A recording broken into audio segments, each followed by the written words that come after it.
economista y escritor. Probablemente nos faltaba, desde el punto de vista de la economía, esa dimensión que decíamos al principio, esa mirada sobre la educación, sobre los secretos de la educación, que es justamente el segmento que estamos tratando en este congreso. Fernando Trías de Bes.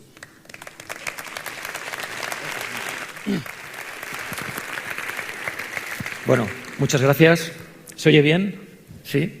Bueno, la verdad es que contentísimo estar aquí, sobre todo porque yo tengo un trauma infantil, que es que nunca me llevaron al circo, ¿no? Y la única vez que lo intenté fue un día que le dije a mi padre, papá, dice, ¿por qué no me llevas al circo? Y me dice, hijo, quien quiera verte que venga a casa, ¿eh? Con lo cual, realmente, por fin, en una pista de circo, muy contento y esperando que disfruten de la ponencia. Miren, lleva como título La caída del muro de la creatividad. ¿Por qué? Porque pienso que entre la creatividad y nosotros, igual que cuando en Berlín había un muro que dividía dos ciudades, hay un muro, ¿no? Se establece una barrera que voy a pretender en 21 minutos, no es difícil contribuir a derrumbar, ¿no? Quiero derrumbar este muro que principalmente es además de una misma ciudad, que es nosotros como ser humano. Voy a hablar de mitos y voy a hablar de inhibidores, de qué es lo que nos inhibe, qué es lo que nos impide, ¿no?, llegar a la creatividad. El primer gran mito es pensar que la creatividad es un talento natural, ¿no? Tú o naces creativo o no naces creativo. Si naces creativo, has tenido mucha suerte. Si no naces creativo, chico, mala suerte, tal vez en otra vida. Bueno, esto realmente es un mito, establecido en la sociedad, que ha contribuido el hecho de que existan muchos genios creativos, ¿no?, grandes figuras que nos han verdaderamente deslumbrado, ¿no? Y esto no es así, debemos olvidarlo completamente. Voy a demostrar enseguida, en 20 minutos, que la creatividad es una facultad inherente a la naturaleza humana. Está dentro de nosotros. Todos nacemos creativos. Somos eminentemente seres creativos. El segundo gran mito es que la creatividad no puede enseñarse. Me gustaría lanzar una encuesta rápida. La ventaja de estos 360 grados es que nos vemos todos. No voy a interpelar a nadie, o sea que levanten la mano. ¿Alguien en su plan de estudios, en la universidad o en sus estudios, ha estudiado alguna asignatura que se llame creatividad? ¿Pueden mirar a su alrededor, por favor? Porque creo que de las personas que hay aquí, que somos muchas, apenas se han levantado 10, 7, 8, 9 manos. Estamos diciéndonos que necesitamos una educación diferente y, para empezar, la creatividad no está en los planes de estudios. No, porque la creatividad es un mito, no puede enseñarse. Es una absoluta falsedad. La creatividad puede enseñarse, puede ejercitarse. Sabemos muchísimo, muchísimo sobre creatividad. Miren, yo creo que no puede uno ponerse aquí sin, por lo menos, pienso que si vamos a hablar sobre creatividad, a predicar con el ejemplo. Así que me voy a proponer ideas más o menos felices, pero lanzar algunas ideas creativas. Y la primera que propongo es que si queremos creatividad en el sistema educativo, que por qué no hay sesiones, igual que tenemos teoría, ¿verdad? Tenemos teoría de química, luego hoy tengo prácticas de química, pues ¿por qué no en las escuelas también hay las sesiones creativas? Y que un niño nos pueda decir, papá, hoy tengo creatividad histórica, o tengo historia creativa, o hoy tengo matemáticas creativas. ¿Por qué no hay una sesión de creatividad con cada una de las disciplinas cuando la creatividad es transversal absolutamente a todo lo que estudiamos? Es una propuesta. Otro siguiente mito, impresionante, la creatividad son grandes saltos, como el del canguro, ¿no? Parece que uno no es creativo si no saca una idea, como el mago, que saca la chistera, saca un conejo y todo el mundo, queda absolutamente deslumbrado. Cuando a alguien le pedimos creatividad, cuando a alguien le pedimos innovación, automáticamente estamos pensando, no, es que tengo que deslumbrar, es que tengo que trascender, es que tengo que redefinir las reglas de juego de la sociedad, del mercado, de la publicidad, según de lo que se trate. Miren, la creatividad a pequeños saltos, las pequeñas dosis de creatividad son tanto o más importantes que las grandes ideas creativas. Una organización, por ejemplo, cualquiera, pública, privada, que no pone en marcha pequeñas ideas sencillas, pequeñas, el día que a alguien se le ocurra una gran idea, no sabe llevarla a término, no sabe ni siquiera evaluarla, no tiene criterio. Necesitamos un montón de pequeñas ideas. Se sabe que la calidad es hija de la cantidad. ¿Tú quieres una idea buena? Pide muchísimas ideas, aunque muchas sean malas o sean sencillas. Es la creatividad a pequeños saltos. Miren, el método Kaizen japonés. En Japón, el método de calidad total nunca llegaron como un objetivo. Jamás se plantearon, vamos a hacer un método de calidad total de producción. En absoluto.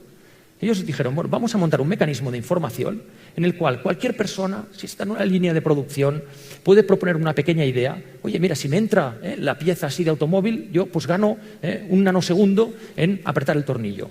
Y esa pequeña idea, que haya un sistema que la pueda canalizar. ¿Cuánta gente en las organizaciones tiene pequeñas ideas? No tiene ni siquiera un conducto por el cual expresarlas, porque no hay conductos para las pequeñas ideas. Tantas otras innovaciones. Piensen en un automóvil. Hoy, comparado con los primeros automóviles, ¿cómo han evolucionado? Los ingenieros jamás se plantearon voy a redefinir radicalmente un automóvil. Fueron de pequeña en pequeña mejora. Ahora voy a mejorar los frenos, ahora voy a mejorar la aerodinámica, ahora voy a mejorar la carburación y de pequeño en pequeño salto, como esta ranita, al final no se parece un coche al de hace tantos y tantos años, ¿no?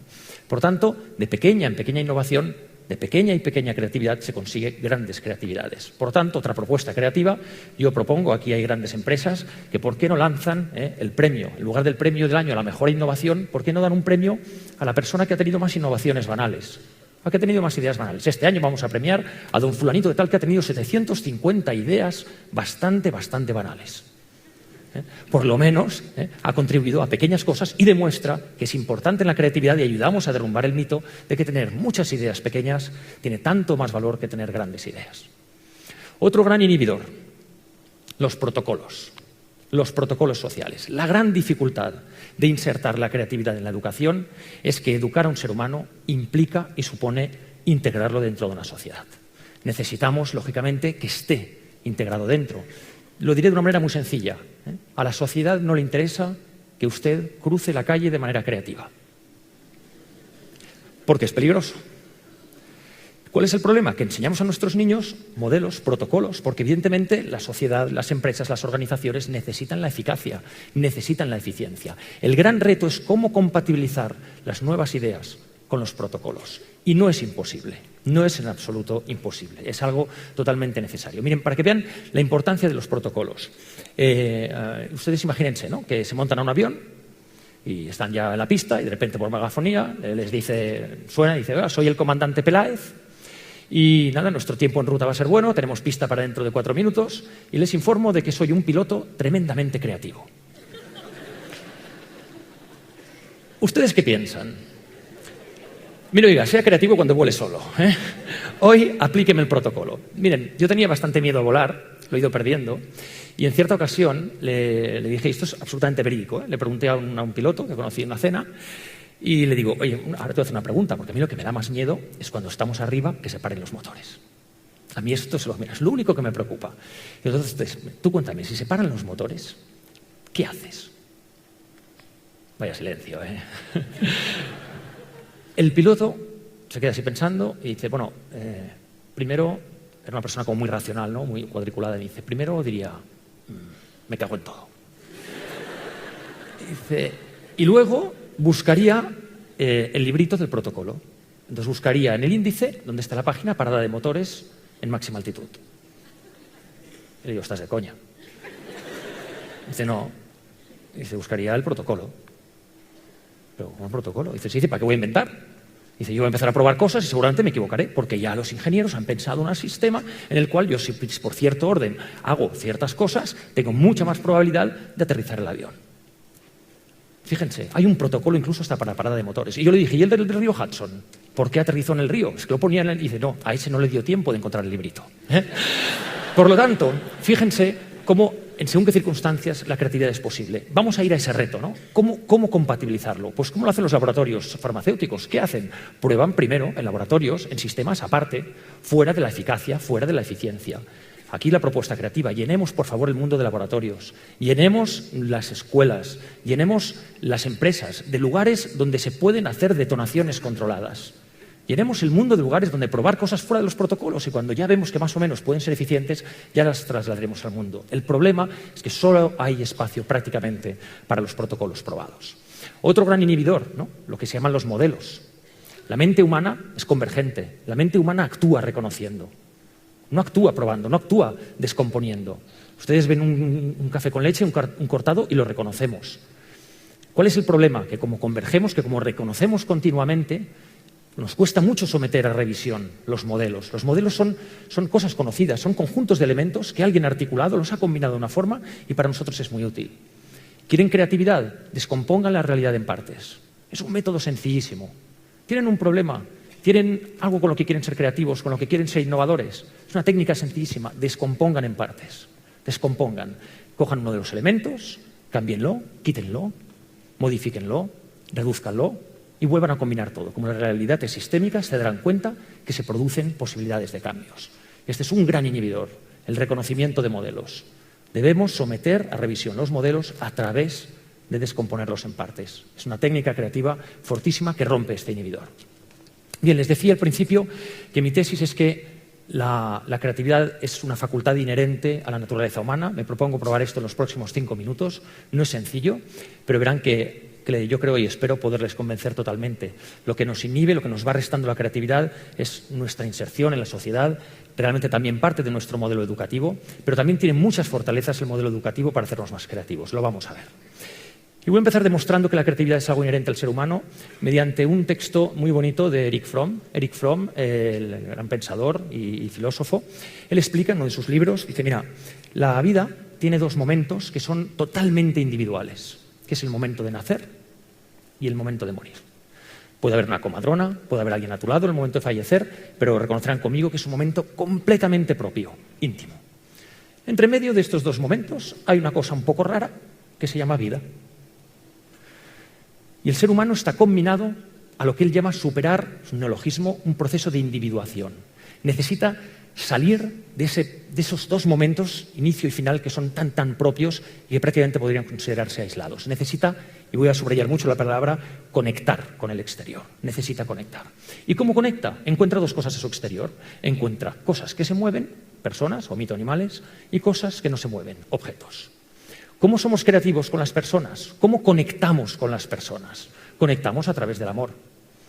El amor es la facultad humana que nos permite conectar, trascender con otro ser sin modificar su esencia, lo ha dicho muy bien el profesor Sabater, sin modificar que es un sujeto, y es la única facultad que permite conectar con él sin modificarlo, sin alterarlo, y recibir lo mismo para reconocer nuestro propio ser. Fíjense qué bonito, ¿no? Es el único acto que permite trascender la propia individualidad y reconocernos en la mirada del otro. Y después, con los objetos, la creatividad, que es lo que permite transformar los objetos y reconocerme, poner nuestra impronta, poner lo que somos y trascenderlo, proyectarlo en los otros objetos. Creatividad y amor son las 2 tareas esenciales para que el ser humano pueda autorrealizarse como persona y trascender la necesidad que tiene de conexión con el exterior. Fíjense que no se pueden invertir creatividad y amor sin caer en un caso, doctor Mengele, experimentos, ser creativo con personas. Puede ser creativo en la relación con una persona, pero no con la persona como objeto. Y no puedes amar objetos porque si no son dependencias patológicas, ¿no? Clarísimamente. ¿Y de dónde surge la creatividad? Miren, hay muchísimos textos y dar una sola explicación, yo creo que solo esto daría todo un libro. Recomiendo los de todas las personas que hay aquí y que han conferenciado y escriben, pero especialmente en este sentido de José Antonio Marina, La teoría de la inteligencia creadora. Creo que es un libro espléndido donde explica muy bien dónde y cómo se origina la creatividad. Miren, los hombres somos creativos porque dudamos. ¿Por qué un burro? ¿Por qué un animal, un burro, no piensa? No piensa porque no duda. Si dudara, tendría una necesidad de conectar. La creatividad es conectar duda, es resolver. El ser humano no soporta tener 2 pensamientos inconexos, no lo soporta. Neurológicamente, lo hemos visto en algunas diapositivas, está comprobado. Está comprobado que cuando hay un estímulo que no tiene sentido, que dudamos, que no tiene sentido, el ser humano va a intentar por todos los mecanismos posibles, aunque sea inconscientemente, conectarles y darles un sentido. Yo más que cogito ergo sum, pienso luego existo, diría dubito ergo sum. Dudo, luego existo. La duda realmente es la máxima expresión de libertad del ser humano. La creatividad aparece por una conjunción de duda que viene originada a su vez de una enorme necesidad de libertad, ¿no? De desembarazarse completamente de lo externo, de este mundo que nos acoge, del cual en el fondo necesitamos independizarnos. Fíjense qué sencilla es la creatividad, un método creativo sencillísimo. La creatividad funciona así. Algo en lo que pensar. La creatividad es inductiva. Por ejemplo, un foco. Yo quiero ser creativo con algo, una flor. Una flor es un foco. Segundo paso, decir un absurdo, una provocación, una tontería. Una flor se muere, vamos a decir lo contrario, una flor que nunca se muere. ¿Qué pasa? Hay un vacío, hay un gap, hay algo aquí que no cuadra. No puede ser, una flor se muere, no encuentro la posible conexión. Esto es una duda, es una incerteza, es una provocación, es una paradoja. Tiene muchas nomenclaturas. Les dejo con esta desconexión, con esta paradoja. Flor que no se muere. Repetiré, flor que no se muere. Repetiré, flor que no se muere. ¿No notan su CPU? ¿Qué piensa? ¿No notan actividad cerebral cuando yo decía un absurdo? ¿Y por qué? Yo no les he dicho que lo resuelvan. Porque no pueden evitarlo. No pueden evitar pensar, intentar solucionarlo, conectar el estímulo. ¿A alguien se le ocurre alguna posible solución? Bueno, muchos habrán pensado una flor artificial, una flor de tela. Entonces alguien dirá, hombre, no, vale, entonces no es una flor. Yo diré, hombre, claro, es que entonces se muere. Necesitamos transformar la flor. La provocación es esencial. ¿Quieren otra idea creativa? ¿Por qué en todos los periódicos, por qué en todas las noticias, por qué en todos los artículos solo hay cosas lógicas? ¿Por qué no publicamos cosas ilógicas? Pongamos, cosa ilógica del día. ¿Para iluminar? ¿Para provocar? ¿Para que alguien... ¿Cómo podríamos hacer para acabar con todo el paro en 5 días? Propuesta ilógica, porque es prácticamente imposible. ¿Por qué no se lanzan provocaciones? ¿Por qué solo aplicamos cosas lógicas? Miren, en el sistema educativo nos enseñan muy fuertemente el pensamiento lógico. ¿Saben una cosa? Lo más complicado de este proceso no es decir que una flor no se muere. Hay técnicas creativas, hay las que quieran. Lo difícil es la conexión. ¿Saben quién es más bueno conectando? La gente que se ha comentado, que tiene mucha memoria, que tiene un pensamiento analítico muy desarrollado. Es muy curioso, la gente que dice, no, yo no soy creativo porque soy ingeniero, soy matemático, soy economista, tengo la mente muy cuadriculada, yo funciono secuencialmente. Son las personas con mayor capacidad creativa. ¿Cuál es su problema? Que se sienten muy incómodos poniéndose delante de absurdos, delante de provocaciones, porque aparentemente no tiene sentido. La creatividad es el arte de provocar, porque nuestra mente y toda nuestra educación ya nos está enseñando muchísimo a conectar. El arte de provocar. Y para acabar de demostrarlo del todo, miren, la creatividad es igual que el humor. Es como un chiste. Un chiste es un foco que alguien lo toma, lo desconecta y te lo lanza para que tú, ¡pam!, lo conectes y te rías. Esto es un chiste. Un ejercicio interesantísimo es, tomen cualquier chiste e intenten definir lo que es el foco, desplazamiento y la conexión. Groucho Marx, chiste muy conocido o una frase muy conocida. Nunca pertenecería a un club que aceptara como socio a alguien como yo. Foco. Groucho Marx me va a dar la característica de un club que no le gusta. Provocación, paradoja, lo que no le gusta es que le acepten. No me cuadra, si me va a decir algo que no le gusta del club, me dice que lo que no le gusta del club es que le acepten a él. Ah, no va del club, esto va de Groucho Marx, lo que me quiere decir es que su personalidad es inaceptable. Y entonces, te ríes. ¿Cuánto tardamos en entender un chiste? Algunos más, ¿eh? Pero en general es rápido, en general es muy sencillo. Te lanzan y tu mente ya busca un nuevo marco de referencia que le dé una conexión. Fíjense, vamos a hacer un acto de contrición, de reconocimiento. ¿Alguna vez les han explicado un chiste y no lo han entendido? ¿Alguien? Yo sí, venga, aquí. Venga, bastante gente, muy bien. El tema va como sigue. El otro te cuenta el chiste. Tú te quedas esperando y no lo pillas. Entonces, como no lo pillas, el otro se queda callado y tú crees que falta información. Con lo cual sigues callado, pero el otro ha acabado. Con lo cual también sigue callado. Se produce un momento de silencio y estupor en el cual los dos van llegando a una cierta conclusión. No, tú ya has acabado, ¿verdad? Y el otro piensa, tú no lo has pillado, ¿no? Y entonces el otro hace una cosa muy curiosa que es te repite el chiste. Dices, no, si yo ya te he oído. El problema es que no lo he entendido. Y por más que te lo explica, no lo pillas. Y resulta que el otro al final lo que hace es te razona el chiste. No, porque ella va a la cocina y entonces él le dijo... ¿No les pasa que siempre es malo? ¿Por qué? Porque la creatividad tiene una componente lúdica enorme, preciosa. También es muy agotadora. Por eso el mejor humorista, 2 horas, nos cansa. Esos son los componentes de la creatividad. Y ya prácticamente terminando, un tema en educación que me interesa muchísimo. Miren, la educación no es más que... El maestro lo que está intentando en la educación, la que hemos recibido todos, es introducir marcos de referencia, protocolos que funcionan, que se sabe que funcionan. Está muy bien que nos enseñen, por ejemplo, a sumar. El aprendizaje es entender un protocolo, ser capaz de integrarlo, de memorizarlo y después de ponerlo en práctica, porque se sabe que son formas de funcionamiento. Y está muy bien. Esto es cómo funciona la enseñanza. Un inciso, y también una idea creativa. Yo no sé si aquí hay algún maestro, pero por favor pediría que nunca más en los tests se haga algo que para mí ha sido muy pernicioso para la creatividad, que es cuando ponen un test, dice, si te equivocas con alguna de las respuestas, te resto. ¿Lo hemos vivido todo esto alguna vez? Si te equivocas, no solo no puntúas, sino que te restaré. ¿Por qué? ¿Pero por qué? Pero yo ya he pagado el castigo de equivocarme, que no puntúa. ¿Usted qué me está castigando? No, estoy castigando tu audacia. Estoy castigando tu valor de probar. Eso no podemos castigarlo. No se puede. Eliminen, por favor, comenten en los colegios, sus padres, eliminen eso de todos los test. No, es que entonces la gente prueba. Oiga, pues diseñe usted mejor la pregunta. Es que si prueba, entonces, bueno, pues es que entonces usted no sabe engañar. Ponga unas posibilidades de respuestas más difíciles. El problema es suyo. Nunca hagamos eso. Porque eso es castigar la audacia. A mí me gustaría también introducir como método evaluativo, y está muy bien, conozco un marco, sale el resultado, si el resultado es correcto, pues bien, se aprueba. Cuando se puso, por ejemplo, en Cataluña, en la Generalitat, dijeron, bueno, ahora vamos a quitar lo de aprobado, suspendido, porque esto crea mucho frustre. Oiga, si el marco de referencia es acertar o no acertar, es aprobado o suspendido, las cosas como son. ¿Usted quiere incorporar otra forma de educación? Pues ¿por qué no ponemos preguntas posibilitantes? Miren otro examen. Este es otro examen distinto. Oye, ¿por qué no vamos a hablar de cuántas posibilidades podríamos obtener en un 83? Fíjense qué distinto. No hay error, hay posibilidades. Hay posibilidades, es muchísimo más diferente. Termino con esto en un minuto, me pasaré solo un minuto, discúlpenme. Miren, llevo 10 años explicando esta anécdota. Yo dudaba en incorporarla porque digo, es que llevo mucho tiempo, pero es que yo creo que es algo que refleja el último gran inhibidor, del cual se ha hablado mucho, de una manera preciosa. Ocurrió con mi hija, es un caso personal, hace 10 años. Mi hija tenía 3, tiene ya 13.